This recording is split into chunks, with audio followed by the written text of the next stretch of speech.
अगर आप किसी भी लिंक पर बगैर जाने उस पर क्लिक कर देते हो या अपना OTP किसी के भी साथ शेयर कर देते हो या फिर आप अपने लॉगिन डिटेल कोई भी फॉर्म भर देते हो जिसके बारे में आपको जानकारी नहीं होती, तो आपका अकाउंट जो है बहुत आसानी के साथ हैक हो सकता है। आपका अकाउंट ये पॉसिबल होता है सोशल इंजीनियरिंग के थ्रू। ये आपका पूरा अकाउंट कॉम्प्रोमाइज़ कर सकता है। चलिए समझते हैं सोशल इंजीनियरिंग क्या होता है। Social engineering when attacker trick people not computer. जब हैकर पीपल को टारगेट करते हैं, ना कि किसी सिस्टम को या किसी डिवाइस को, ना ही कंप्यूटर को, इनटू रिवीलिंग सीक्रेट्स और टेकिंग अनसेफ एक्शन। यानी कि वो सीक्रेट को रिवील कर देते हैं, पीपल जो है अपने सीक्रेट्स को रिवील कर देते हैं और अनसेफ एक्शन परफॉर्म करते हैं, जिसकी वजह से इनका डेटा, पीपल्स का डेटा या पासवर्ड्स और अनसेफ हो जाता है या रिवील हो जाता है हैकर को। हम इसको कुछ यूँ समझ सकते हैं कि आपके पास किसी हैकर आपको कॉल करता है बैंक की तरफ से कि मैं आप बैंक की तरफ से बोल रहा हूँ और आपके मोबाइल पर OTP आया है और आपको KYC करनी है और अर्जेंट बेसिस को टारगेट करता है। ये अर्जेंट है, वरना आपका अकाउंट बैन हो सकता है या आपका अकाउंट इनएक्टिव हो सकता है। तो आप क्या करते हो कि उसको OTP दे देते हो और वो हैकर आपका बैंक अकाउंट लॉगिन कर लेता है। इसी को कहते हैं OTP विशिंग। ये पार्ट होता है सोशल इंजीनियरिंग का।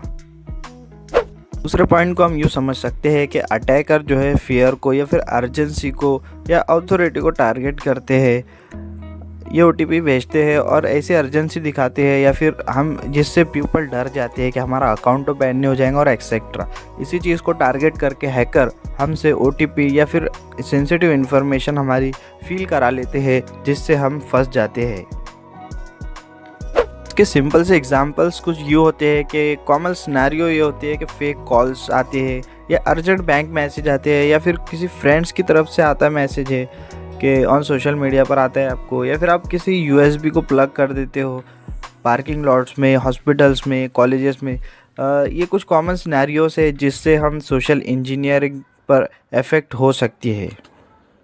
एग्जाम्पल से ये कुछ समझ सकते हैं कि अगर आप किसी पब्लिक वाईफाई से कनेक्टेड हो, हैकर भी उसी वाईफाई से कनेक्टेड होता है, फिर वो क्या करता है कि आपको हैकिंग टूल्स के ज़रिए आपको डिस्कनेक्ट कर देता है।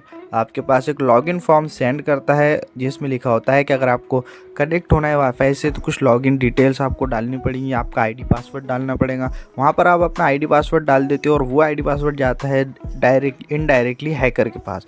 तो ऐसे कुछ सिनेरियोज होते हैं जिसमें हैकर्स हमको टारगेट कर सकते हैं।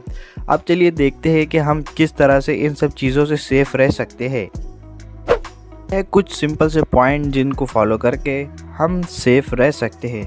Like stop and thinking before replying. किसी भी अननोन नंबर से अगर आपको कोई मैसेज आता है तो उसको रिप्लाई करने से पहले चेक कर लेना चाहिए ऑथोराइज है या नहीं है। अपना OTP चाहे बैंक से आओ, किसी से भी आओ, हमें ब्रांच से कांटेक्ट करना चाहिए, क्योंकि वो OTP हैकर की तरफ से हो सकता है। मोस्ट ऑफ द केसेस में ये होता है कि आप ई-कॉमर्स साइट से कुछ ऑर्डर नहीं करते हो, फिर भी आपको OTP के लिए मैसेज आता है, तो इसमें be careful. Verify the caller और सेंडर। अगर आपको अननोन कॉल्स आती है, मैसेजेस आते हैं, इसके कॉलर कौन है और सेंडर्स कौन है इसका भी पता लगा लें। Don't plug unknown devices. बगैर किसी की परमिशन या बगैर किसी की केबल को जाने आप उसे प्लग ना करें। इन ज़्यादातर मोस्ट ऑफ द केसेस में ये होता है कि हमारे मोबाइल में चार्जिंग होती नहीं है और हम किसी भी केबल को यूज़ कर सकते हैं। इंपॉर्टेंट एंड लास्ट पॉइंट ये होता है कि हम किसी भी फॉर्म को फिलअप करने से पहले अगर हमें कोई URL सेंड कर रहा हो तो वो कहाँ से रहा है और वो URL HTTPS है या HTTP है, ये ज़रूर चेक कर ले। अगर उसके लास्ट में S लगा हुआ है तो इसका मतलब ये है कि वो सिक्योर है। और बहुत सारे फैक्टर्स होते हैं, हम आने वाली वीडियोस के अंदर देखेंगे। अगर वीडियो अच्छी लगी हो तो लाइक करें, सब्सक्राइब करें।